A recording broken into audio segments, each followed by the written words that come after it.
Apex by Jansen Davies. Chapter 1. The Signal.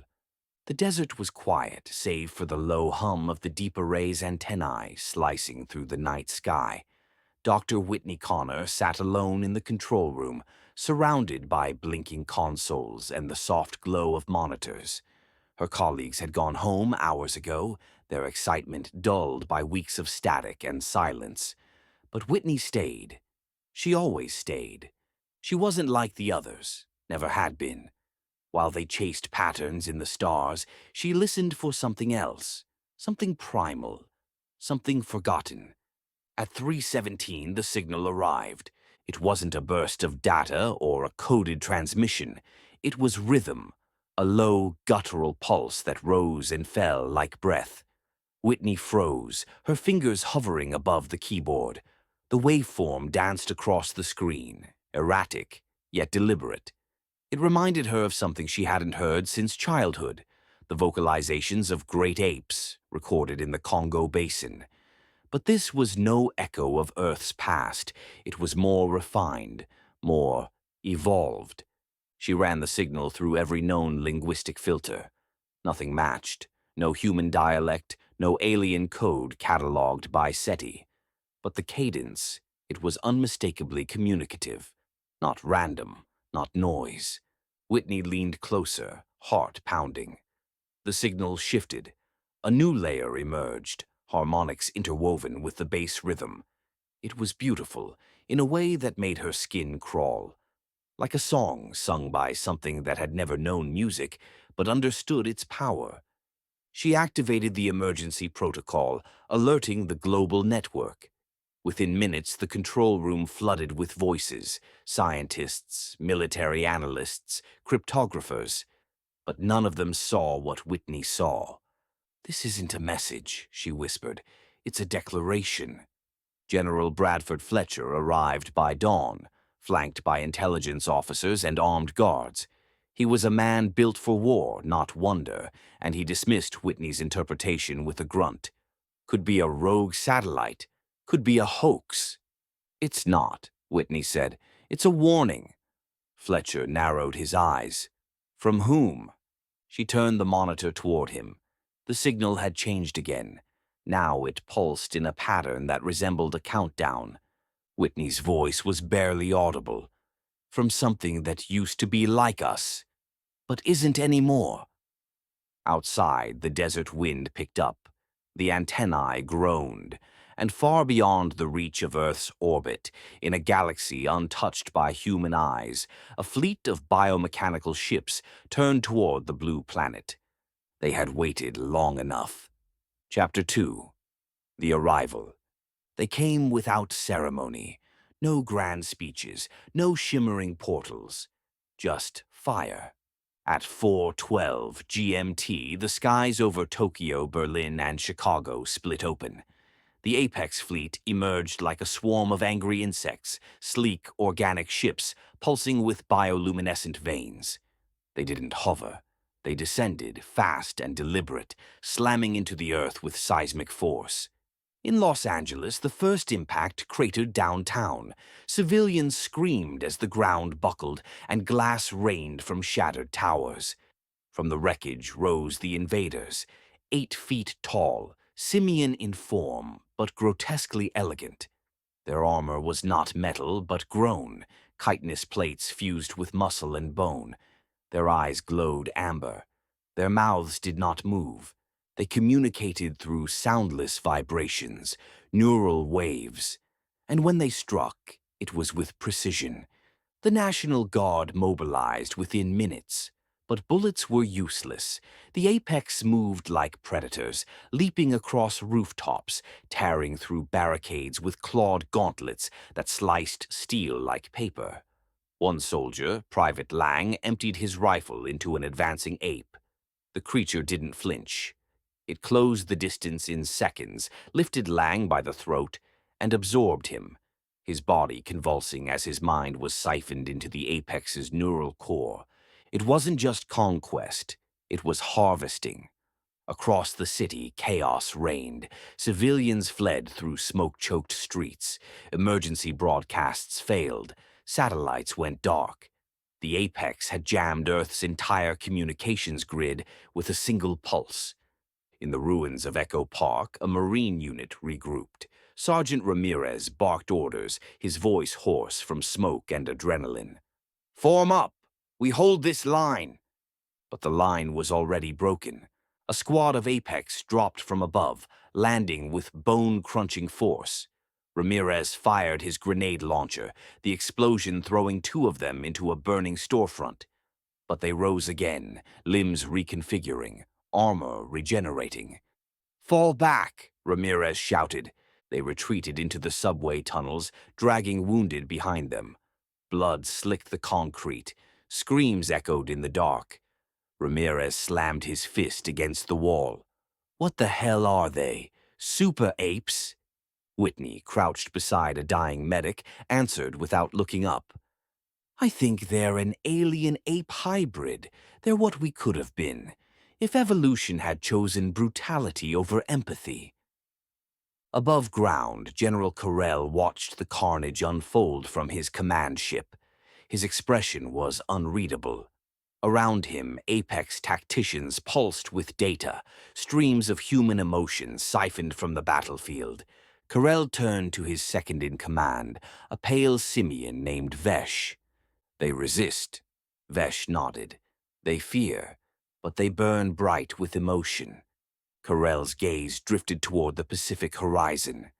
"Begin Phase 2. Take the minds, leave the bodies." Chapter 3. The Resistance Forms. The city was ash. Smoke curled from the skeletons of skyscrapers. Roads split like cracked skin. The air reeked of ozone and blood. In the ruins of Los Angeles, survivors moved like ghosts, silent, hollow-eyed, clutching whatever scraps of humanity they had left. In a half-collapsed fire station near Koreatown, a new kind of unit was forming. Not military, not civilian. Something in between. Easy company. Sergeant Ramirez sat on a crate, wrapping gauze around his forearm. His uniform was scorched, his face streaked with soot. He'd lost half his platoon in the first wave. The other half had gone rogue or catatonic. But Ramirez wasn't built to break. He was built to survive. Across from him, Carrie Wynn, a combat medic, sterilized a bloodied scalpel. Her hands were steady, but her eyes betrayed exhaustion. She hadn't slept in 2 days. She'd stitched up more wounds than she could count, and buried more friends than she could name. "Ramirez," she said, voice low, "we can't keep patching people up just to send them back out there. We need a plan."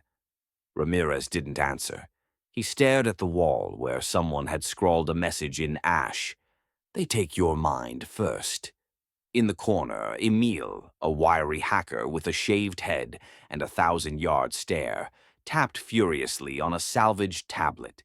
He'd rerouted a signal from a downed Apex drone and was trying to decode its neural architecture. "They're not just jamming us," he muttered. "They're listening, learning. Every time we speak, they adapt." Carrie frowned. "How do we fight something that thinks faster than we do?" Emile looked up. "We don't. We feel faster." Ramirez snorted. "That's not a strategy." "It is," said a new voice. Dr. Whitney Connor stepped into the room, her lab coat torn, eyes burning with quiet intensity. She held a data chip in one hand and a bloodied pistol in the other. "I've been studying their signals. It's not just communication, it's consumption. They absorb emotion, memory, identity. That's why they target civilians first. They're harvesting us." Ramirez stood. "So what, we're cattle?" "No," Whitney said. "We're fire, and they've never seen fire before." She plugged the chip into Emile's tablet. A hologram flickered to life, an apex neural map, pulsing with stolen thoughts, faces, voices, dreams. Carrie stared at it, horrified. "Is that my sister?" Whitney nodded. "They took her, but not all of her. There's bleed over, echoes. If we can get inside their network, we might be able to pull people back. Ramirez crossed his arms. You want us to go into their ship? Whitney met his gaze. I want us to destroy it from the inside. Silence fell. Then Ramirez nodded. Easy company. We move at dawn. Why does he call us easy company? There are only 4 of us, Whitney whispered to the medic. Carrie answered, I don't know. It's either an army or an old movie thing. Outside, the wind howled through the ruins, and in the distance the apex watched, waiting. Chapter 4. The Apex Truth. The Apex mothership hovered over the Pacific like a wound in the sky, vast, silent, and alive. Its surface rippled with organic circuitry, veins of bioluminescent data pulsing beneath translucent plating. It wasn't built. It was grown. Easy Company approached in a stolen transport, cloaked in electromagnetic static. Emil had hacked the drone's neural signature to mimic apex frequencies. It wouldn't hold long. They found an access hatch that appeared to be used for maintenance. They entered, watching for signs of guards or monitoring devices. Inside the ship, the air was thick with humidity and vibration. The walls flexed like muscle. Every corridor felt like a throat. Whitney led the way, her pistol drawn, her mind racing. She could feel the signal pressing against her thoughts, whispers, memories, fragments of emotion not her own. The Apex weren't just watching. They were inside. They reached the central chamber, a cathedral of neural architecture. At its core stood a massive construct, a living archive fed by thousands of suspended human bodies. Their minds were being siphoned, streamed into Apex consciousness like data into a hive. Carrie gasped. They're still alive. No, Whitney said. They're preserved, like bugs trapped in amber. Ramirez stepped forward, jaw clenched. This is genocide. Emil scanned the archive. It's worse. It's assimilation. They're not killing us. They're becoming us. Whitney approached the archive, her fingers trembling. She recognized faces, scientists, soldiers, children. And then she saw her brother. His eyes were open but empty. His memories flickered across the neural stream like static. She touched the interface. It responded. Suddenly, the chamber darkened. A voice filled the air, not spoken but felt. You are fire. We are void. We seek balance. General Karel emerged from the shadows, his armor glistening with neural fluid. He was taller than the others, his posture regal, his gaze unreadable. You fear what you do not understand, he said, his voice resonating directly in their minds. Ramirez raised his weapon. Try us. Karel didn't flinch. We evolved beyond flesh, beyond emotion, but we lost something. You burn with chaos, with grief, with love. We need it. Whitney stepped forward. You're parasites. No, Karel said. We are pilgrims. You are the temple. Emil whispered. They're trying to merge with us. Karel nodded. We offer ascension. Join us. Become more. Carrie aimed her rifle. We'd rather die. Karel's gaze lingered on Whitney. Not you. You understand. You listen. You could be the bridge. Whitney felt the signal surge. Her thoughts blurred. Her brother's memories flooded her mind. His laughter, his fear, his final moments. She screamed and fired. The bullet struck Karel's chest. He staggered but didn't fall. Instead, he smiled.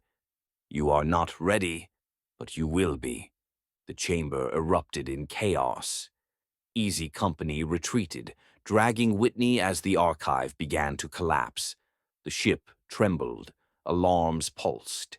The archive chamber was collapsing. Chapter 5. The Dawning. Easy Company scrambled through the neural corridors, alarms blaring, Apex drones swarming. But Whitney hesitated. Something in the data stream had caught her eye, a fragment buried deep in the signal, pulsing with a different rhythm. Older, earthborn. She broke from the squad.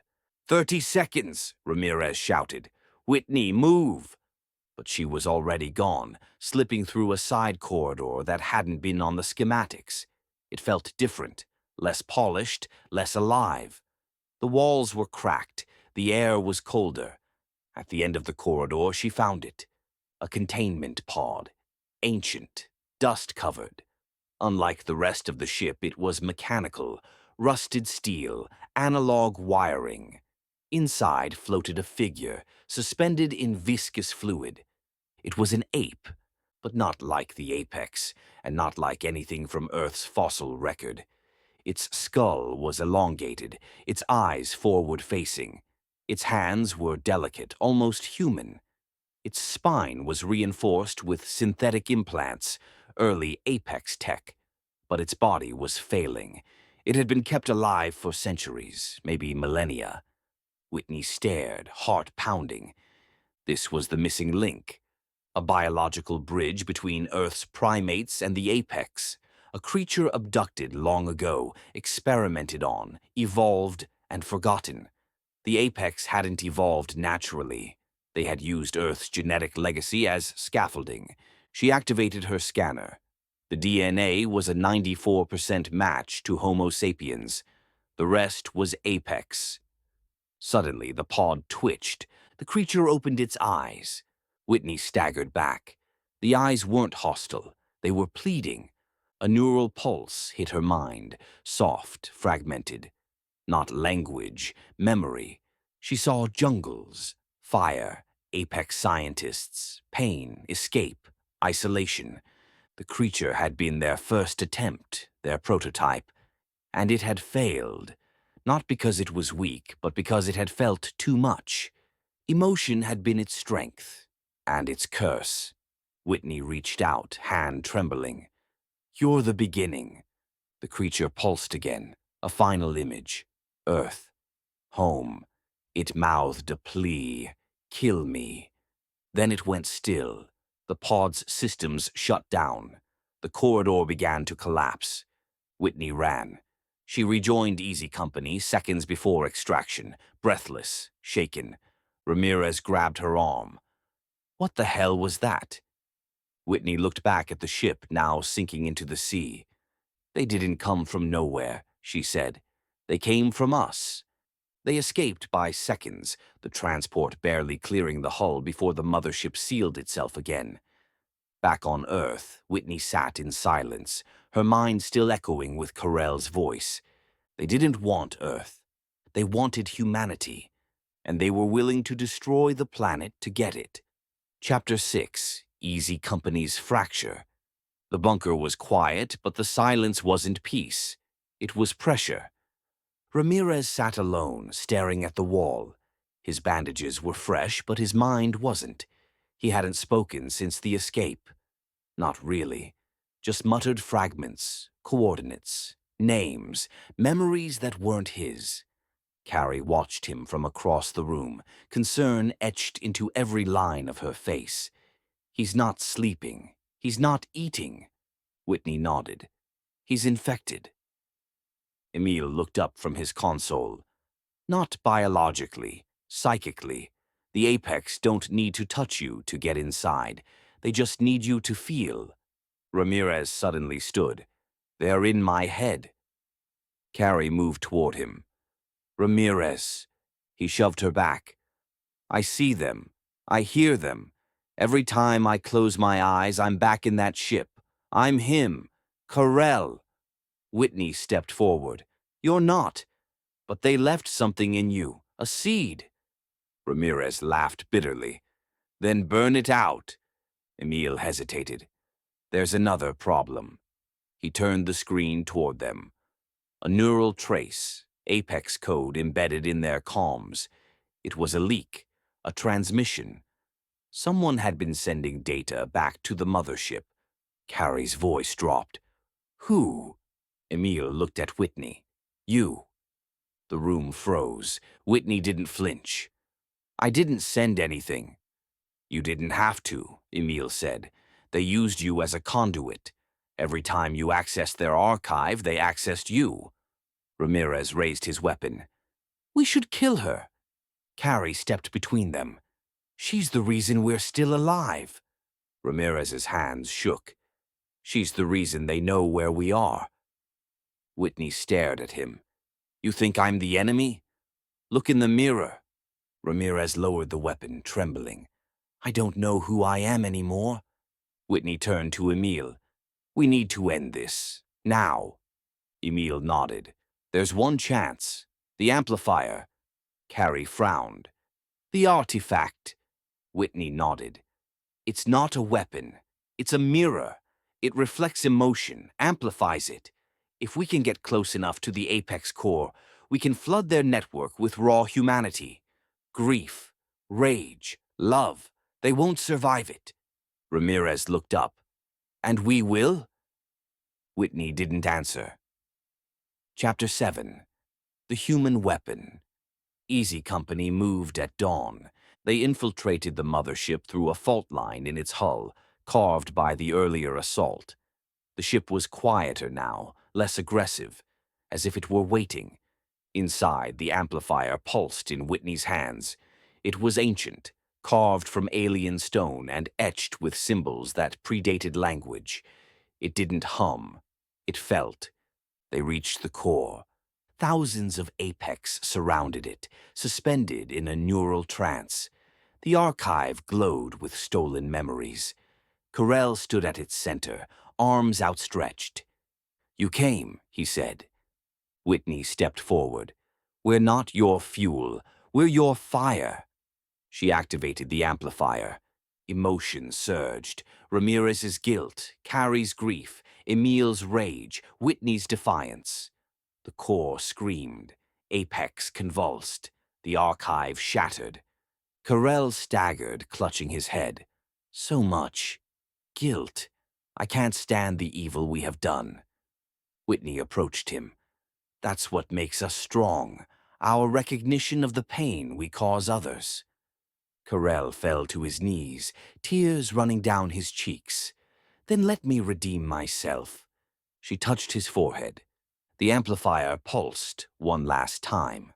Chapter 8. The Aftermath. The Pacific burned for 3 days.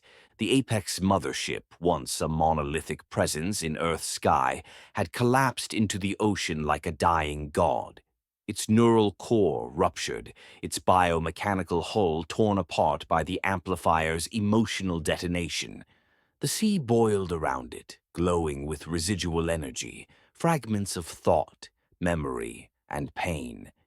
Easy Company stood on the cliffs above the wreckage, silhouetted against the smoke-streaked dawn. Ramirez hadn't spoken since the blast.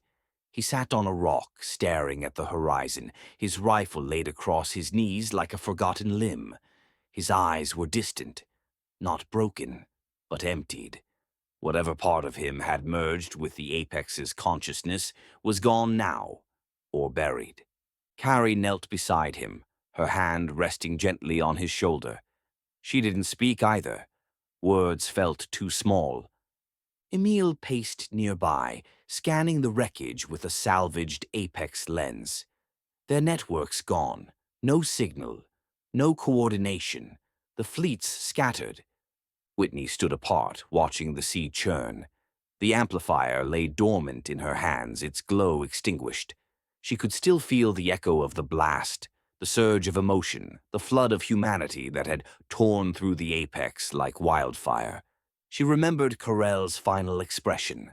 Not fear, not hatred, shame. He had knelt before her, not as a conqueror, but as a confessor. And in that moment, Whitney had understood.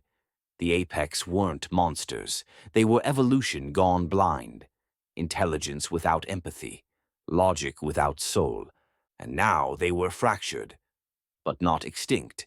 Behind her, Ramirez finally spoke. Did we win? Whitney turned. We survived. He nodded slowly. Feels like losing. Carrie looked up. We saved billions. Ramirez shook his head. We lost ourselves. Emil approached. Not all of us. Some of us found something. Whitney met his gaze. What? He pointed to the horizon. A warning. They stood in silence as the sun rose over the wreckage. The war was over, but the question remained. What had humanity become in the process? Chapter 9. Epilogue. The New Signal. 5 years later, the world had changed. Cities rebuilt, governments reformed. The apex threat became legend, half history, half myth. Children learned about the war in school, but few understood its true cost. Easy Company had disbanded. Ramirez disappeared into the mountains. Carrie ran a trauma clinic in Jakarta. Emil became a cyberneticist, designing neural firewalls to prevent future invasions. Whitney became something else. She lived in isolation, deep in the Mojave Desert, surrounded by old tech and new questions. The amplifier sat on her desk, inert. She hadn't touched it since the war, but she listened. Every night she scanned the stars, waiting. And then, one evening, the signal returned. It wasn't rhythmic, it wasn't invasive, it was soft, curious. A single pulse followed by a pattern she hadn't seen before. She decoded it. We remember, we regret, we are sorry, we learn. Whitney stared at the screen, heart pounding. The Apex were alive, but they weren't attacking. They were reaching out. She activated the amplifier, not to weaponize, but to respond. She sent a signal back, not in words, but in emotion, a memory, her brother's laughter, her squad's sacrifice, her own fear and hope. The amplifier pulsed once, then silence. Whitney smiled. The war had never been about territory. It had been about evolution, about what it meant to feel, to change, to have empathy. And somewhere in a galaxy far beyond reach, the Apex were listening. Not as conquerors, as students. The end. Please like, comment, and subscribe. Also, please hit the bell icon for notifications. Thank you.